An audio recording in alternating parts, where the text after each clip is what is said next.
যাইব একদিন দুনিয়া ছাড়িয়া বাঁধনে কাটিয়া, যাইব একদিন দুনিয়া ছাড়িয়া, যাইব একদিন দুনিয়া ছাড়িয়া বাঁধনে কাটিয়া, যাইব একদিন দুনিয়া ছাড়িয়া। পাড়া পড়শি সবাই এসে, পাড়া পড়শি সবাই এসে ভিড় করিবে তোমার পাশে, কাঁদবে তোমার মরা মুখ দেখিয়া বাঁধনে কাটিয়া, যাইব একদিন দুনিয়া ছাড়িয়া, যাইব একদিন দুনিয়া ছাড়িয়া বাঁধনে কাটিয়া। রাসূলের সীমাহীন ভালোবাসা ছাড়া ঈমানের এতটুকু নেতাম নেই।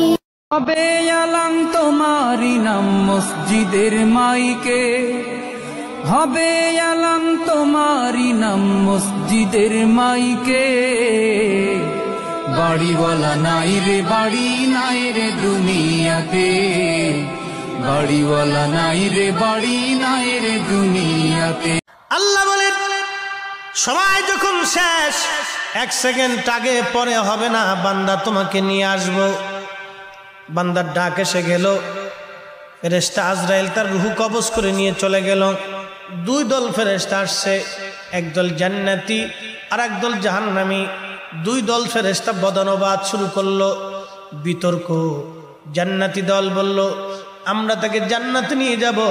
এই বান্দা 100 জন মানুষ হত্যা করে তওবা করার জন্য আল্লাহর ওলির বাড়ির দিকে রওনা করেছিল, কিন্তু আল্লাহর ওলির কাছে যেতে পারে নাই, তার আগেই সে মারা গেছে, এই জন্য জান্নাতে নিয়ে যাব।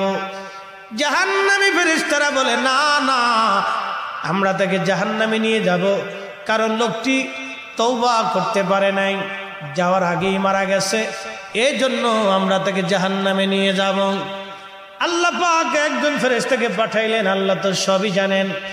লাশের সাজে পালকি চড়ার প্রস্তুতি নাও বান্দারে, একটু ভাবো কেমনে রবে মাটির ঘরে আন্ধারে।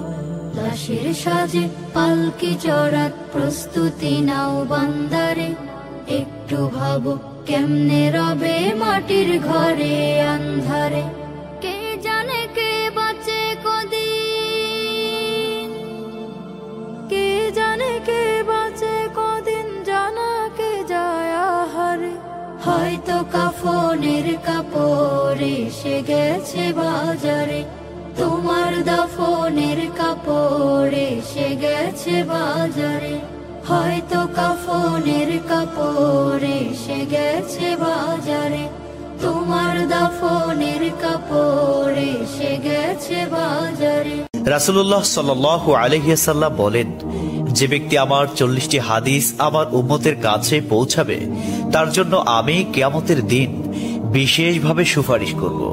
সুবহানাল্লাহ। নাম্বার 2, মানুষের মধ্যে যারা মৃত্যুকে বেশি করে স্মরণ করে এবং তার জন্য প্রস্তুতি নেয়, তারাই সবচেয়ে বুদ্ধিমান। নাম্বার 3, প্রত্যেক জিনিসের যাকাত আছে, আর দেহের যাকাত হচ্ছে রোজা। নাম্বার 4, যে তার সময় আল্লাহর জন্য ব্যয় করে না, তার জন্য জীবন অপেক্ষা মৃত্যু শ্রেয়।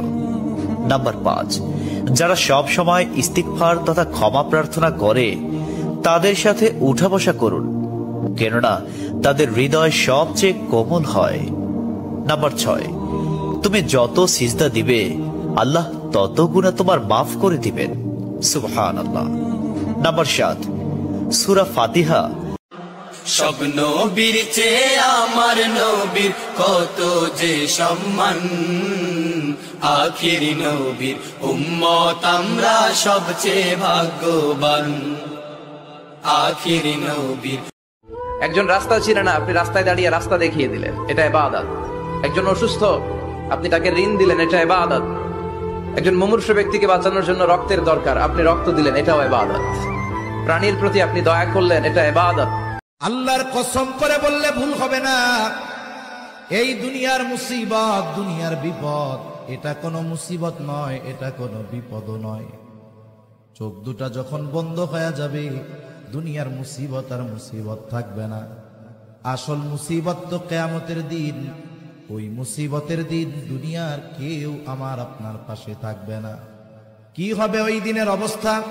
আল্লাহ তাআলা কোরআনুল কারীমের মধ্যে একটা চিত্র তুলে ধরে বলেন, ইয়াউমা ইয়াফিরুল মারউ মিন আখিহি ওয়া উম্মিহি ওয়া আবিহি ওয়া সাহিবাতিহি ওয়া বানিহি লিকুল্লি ইমরিইন মিনহুম ইয়াউমাইযিন শা'নুন ইউগনি। আল্লাহ তাআলা বলেন, কিয়ামতের দিন ভাই ভাইয়ের থেকে পলায়ন করবে। ওয়া উম্মিহি ওয়া ইসলাম মানে শান্তি, ইসলাম মানে আত্মসমর্পণ, ইসলাম মানে নিজে না খেয়ে অন্যরে খাওয়ানো, ইসলাম মানে নিজে না ঘুমায় অন্যরে ঘুম পাড়ানো, ইসলাম মানে একত্ববাদ, ইসলাম মানে নারীর সতীত্ব পাহারা দাও, ইসলাম মানে মুসলমান শুনে নাও গাদা ভাত দিয়া বাসের